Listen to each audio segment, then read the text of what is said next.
This is a presentation on length contraction and effect of the special theory of relativity. So, a bit of background information. Length contraction was a concept introduced in Einstein's special theory of relativity, which was published in 1905, part of his paper on the electrodynamics of moving bodies. This is Albert. So Albert Einstein actually never won a Nobel Prize for either of his special theory of relativities. Either of his theory of relativities, and the effects of the special theory of relativity, including length contraction, are applicable to many aspects of modern life, which includes satellites, the GNSS, and etc. So the 4 o'clock principle. This is a principle that I'm going to use in some of my later explanations. And basically, it's really simple. It states that you take a snapshot of an imaginary clock in any given position at any time. So you can imagine any place having a line of clocks and taking a picture of a clock at a time. And the 4 o'clock principle records the dimensions of x, y, z, and t. X, y, z are the 4 space dimensions, and t is the time dimension.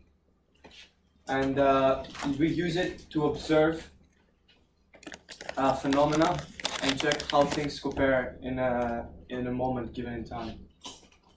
So some basic stuff about length contraction. It is one of the effects with time dilation that is introduced in the special theory of relativity, and it is only applicable to objects moving in an inertial frame of reference, which means that they have to be traveling at a constant velocity. So either having constant velocity or being in a rest frame, which is having zero velocity. And if you're in an accelerated frame of reference or a non-inertial one, then the principle of length contraction and basically any other effect of the special theory of relativity does not apply. So this is a small diagram. You can see Alice moving with a velocity v, and Bob observing Alice from the Earth. And basically what's going to happen with length contraction is going to see how the length of Alice's spaceship is different for Alice, who is measuring the length, and Bob, who will also measure the length from the distance. So when does length contraction occur? Length contraction actually applies to any situation. So me moving right now through the room, there is a length contraction effect, but it's so small that we can't notice it, and we can't notice it until objects start moving at speeds close to the speed of light. So around 0.9 to 0.99 c is when you get really big effects from length contraction. So now the same diagram, but this time Alice is moving at a velocity of 0.9 c. So this is when Bob will actually see Alice's spaceship being contracted, even though the effect was the effect of contraction actually applies to the previous slide as well. So, do all variables of distance contract, and if not, why? By all variables of distance, I mean length, which we see that it contracts, and height and width. And well, the short answer is no, but I'm gonna get to the explanation a bit later on. So. Before I get to explanation, fun fact: the theory of special relativity was firstly named theory of invariance because some quantities stay constant throughout the theory, constant or invariant, like the speed of light. But it came out to be the special theory of relativity. And so now we're going to have a hypothetical scenario to explain why the height and width of an object does not contract. So this is Bob. Bob is in a train wagon that is on the tracks and is moving. there is the width of the tracks and there is the length of the tracks. And Bob approaches a tunnel which has a height h and is moving at a velocity v. This is Alice on a station platform who sees Bob go by. So if we would see if we take Bob's frame of reference and have it from top view, he would see, if width contraction was a thing, he would see the tracks narrow. But that would mean that the train would fall outside of the tracks and the train would crash. Similarly, he would see the tunnel's height decrease. So the height now becomes smaller and now the train cannot fit through the tunnel. So again, the train crashes. Yes? Would it not be the height of the train that increases as that is the moving object? No, because it's Bob's frame of reference and Bob is in a train wagon. Oh, yes, for sure. And Bob is moving. He sees himself as stationary. And he sees the tunnel approaching him. So now we can consider Alice's frame of reference. Alice, who is observing Bob from the station platform, would see the width of the wagon decrease. That would mean that the wagon would fall right into the tracks, and again the train would crash. And Alice, who is observing Bob, would also see the height of the train contract if there was such an effect. And she would see the train easily pass through the tunnel. But then there is a contradiction here. Alice observes Bob to easily fit right through the tunnel, but Bob says that the tunnel was too small for his train and he cannot go through. And this is the violation of the Filippos principle. So that means the two people here do not agree on what is actually happening. So that means the width contraction and height contraction is false, and there is no such effect. So how do objects contract? Again, we have a hypothetical scenario. Now this time Bob observes Alice, who is on a spaceship and travels at a velocity v, which is very close to the speed of light. Now imagine that Alice has two clocks attached on her spaceship, one at the front and one at the back.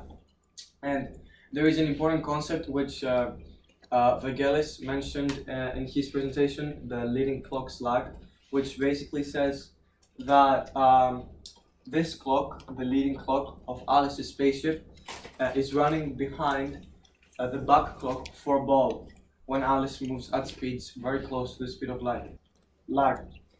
And then that means, so now imagine this is Alice's rocket and it's kind of divided into chunks. Bob, who would see that clock be ahead, would see this part of the spaceship contract faster. And well, this is something I need to mention is that I know that the special theory of relativity is only applied to inertial frames of reference, but in reality, no object can reach a certain velocity without accelerating first.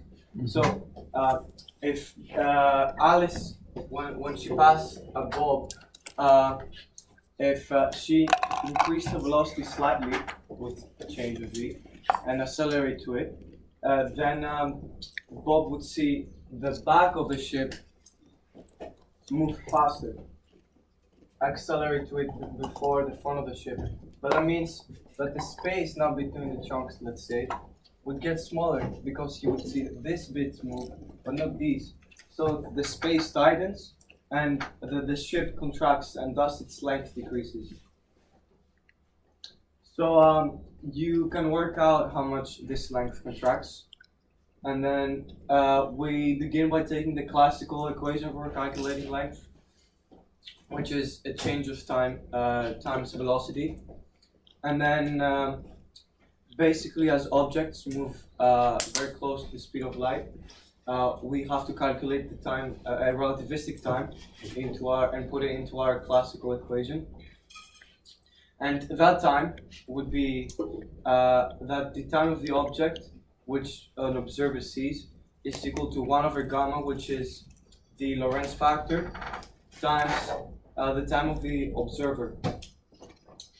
So if I was an observer seeing an object move, I would see and I measure and I have a stopwatch and I see that the object carries a stopwatch. Then I would see and I have my time here. I would see the time of the object to be my time times 1 over gamma. And then substituting this into the classical equation for length, which is done with a bit of working out here.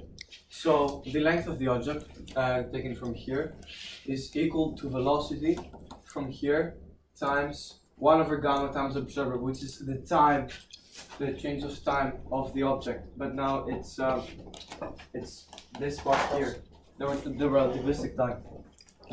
And because we know that velocity times time is equal to length, we can put this equation, which is actually cut out from the television, but no, it's out here, to 1 over gamma times length observer.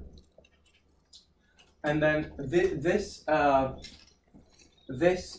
comes from the fact that we multiply the time with the velocity, but then this is basically the relativistic length from the observer's perspective.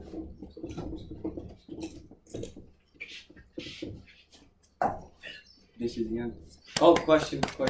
When you say like 1 over, you say 1 over gamma? Yes, 1 over the Lorentz factor. What does that mean exactly? Well, the Lorentz factor is something mentioned again in the time dilation presentation.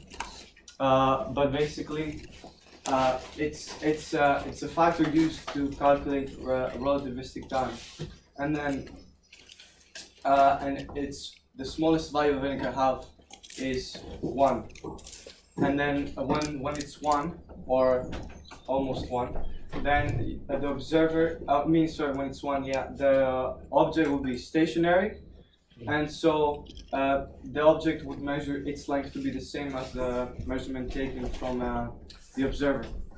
Yeah. So I would measure the object the same when it's at rest with the object. Yeah, okay. And then when it starts moving, gamma gets bigger. Yeah. Right? So I measure the length, and that becomes less than 1. So I would see the length of the object decrease. Okay, yeah.